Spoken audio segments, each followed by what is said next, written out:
Hey guys, what's up? It's Brian, the Springboard guy, and today we are talking Springboard Digital. Specifically, we are talking about the Springboard Digital bookshelf.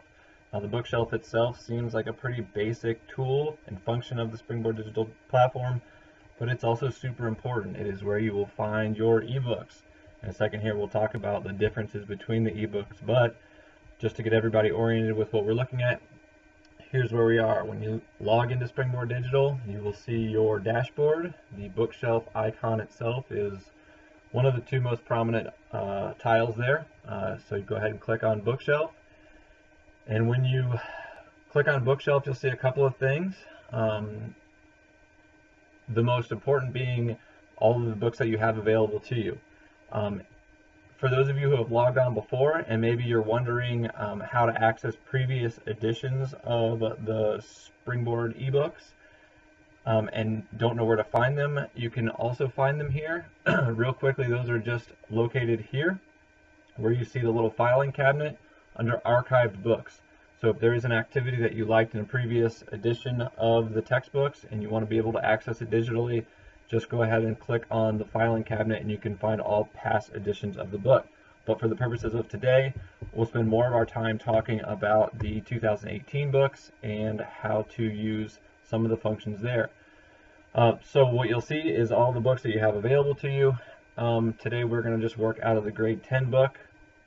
You would be working out of whatever book is specific to your class that you're teaching. When you look here, the first thing that's going to happen is it's just going to whisk you into wherever in the book that you've left off before. If you've never logged into the book before, it will bring you to Unit 1, Planning the Unit.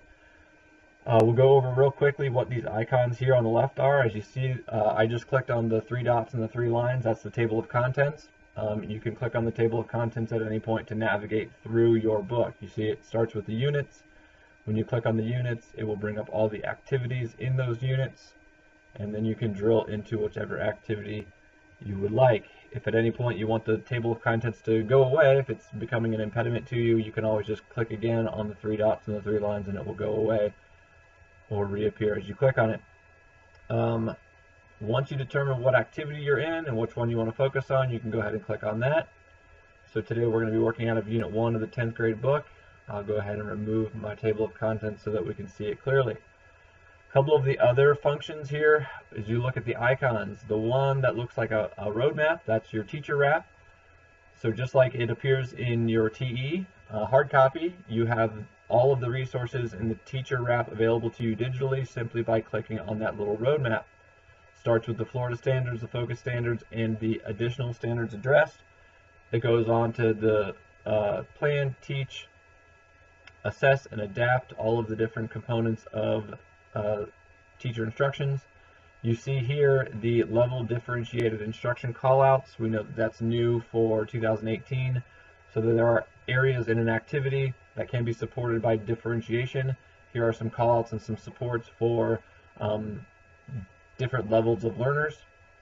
As you scroll through the teacher wrap, you will go on to see the steps for each part of the activity. One of the things that people really like and that I've seen teachers use to kind of own the activities is this edit version, or this edit option here in the teacher wrap. Just like you would make notes in your TE, your hard copy TE, you can also make notes and edits to the teacher edition of your ebook in Springboard Digital. All you have to do is under teacher wrap, click the edit option, and then anything that appears with a pencil mark next to it, let's say step 6, if you want to change the steps to it, you can click on that pencil and then you can add, delete, modify, take away, or do whatever you would like to make sure that the next time you do this activity, you have those notes captured. You can make the notes there, click on save, and then this would appear to say whatever it is that you added into it, and that will save moving forward. Turn off edit, and then that note becomes yours and saved in your TE. There was nothing for me to add there, so I didn't do it, but I just wanted to call that out. As you move through these icons, Notebook will allow you to add notes on an activity. It will also indicate if you've done any annotations or class notes that will appear here. Standards correlations, Those are going to be anywhere in your activity that's aligned to Florida standards. You'll be able to see that. Right now they're in the process of updating all of the Florida standards alignments and correlations, whether it's an assessment or activity, to reflect the changes that have been made for 2018, and that's coming. So I would say by the end of the month, early next month, we will have standards alignment for both activities and assessments, so that's still in the revision process. This icon here is for searching. If you recall something about an activity but you don't know which one it is, you can always search a term and it will bring up its relevance and location. You can print pages from here. And then there are a couple of settings here. The one that I want to call out, if you're not aware of it, is projector mode. If you are, as we've seen in many sites, using SpringBoard Digital as an instructional tool during your everyday teaching practices, you can shine that up on the wall, and just to make it a little bit easier for students to see, you can just turn on projection mode, which, if you saw what happened, it just bolds every word of the activity just to make it a little bit easier for students to see. Once you're in an activity and you want to begin working, it's important to understand which ebook you're working out of. So right now in the top right hand corner you see that it says teacher copy. So this would be like your TE. Anything that you put in here, any note that you add, that's going to be yours and yours alone. That's never going to be forward facing for your students. So understand that no matter how much work you do in teacher copy, unfortunately your students are never going to have access to it. But it also serves a purpose. If you're making notes specifically for yourself on how to teach that lesson and activity, you can make them into teacher copy and never have to worry about your students seeing it. Now once you want to start getting into something that is accessible by your students, you're going to start to toggle between copies. So for yours, when you click on teacher copy, your drop down should have all of your courses listed here as they appear in EDSB and as they are delivered through Clever. So you should see all your course titles there. I've just got one class in here that was made for a Jumpstart training that I did, so I'll just use that one. And you can see that the class appears there, viewing class copy. Now I'm in the class copy. Anything that I do to this activity in class copy will be accessible by students in that class. So if I make a note, if I add a sticky note, if I mark text, all of that will be available for them to see. The third book, when I say that there are 3 ebooks working simultaneously, the third book is the student copy. So when I click on view class copy, it drills down. Now I have a bunch of students. So if I click on Bilbo Baggins, for example, now I'm working in just his book. So if he has saved work for me to view, I can view it there by drilling into his book. I don't want to work in there necessarily because I'm not grading any work, so I'm going to go back into class copy, and that's where I'll do my work for the next couple of minutes here. If this were an activity that you were completing in class and you wanted to assign a portion of that activity, you can also use the bookshelf function to assign.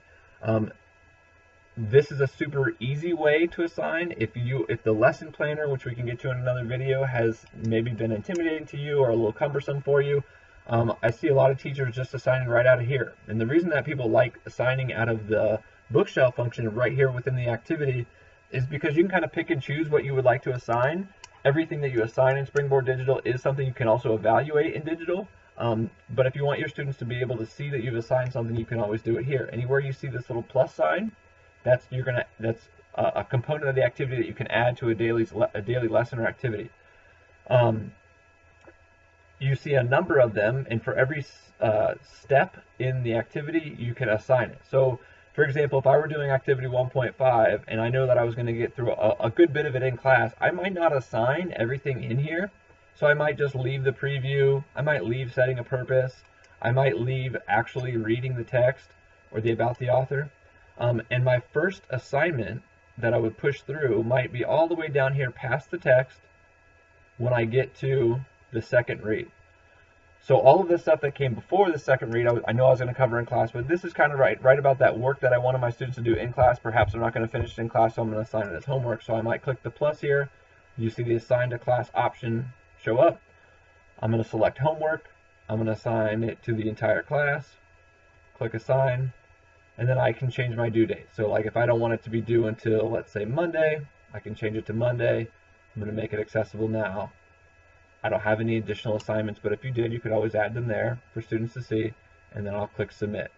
And now you see that this turned into a homework assignment that had been assigned to the class with the due date of October 30th. Then the rest of the assignment, let's say you didn't want to do working from a text for whatever reason, or if you want to do that in the next day's activity, you don't have to assign that. So you can pick and choose which components of the activity you assign using the class copy and assign function there. As I scroll back up to the top of the activity, a couple more things I wanted to call out while you're working within your bookshelf. First of them being this audio option. Every text in SpringBoard Digital has the capability of being read by a professional reader, sometimes the author, aloud, and you can use that right in here. It's just integrated right into the page, and you can begin playing the audio if that's what your students need. In the top left-hand corner, you see the toggle answers on and off option. If I toggle those answers on, if you're one of those teachers who's using this during class as an instructional tool, this might be a great way to check answers or to stimulate some discussion, but maybe you don't always want those answers to appear. So if you're looking at this question as a class, you don't want those answers to appear, you can toggle the answers off. If at any point you want to put those answers on, you can now display the answers for students.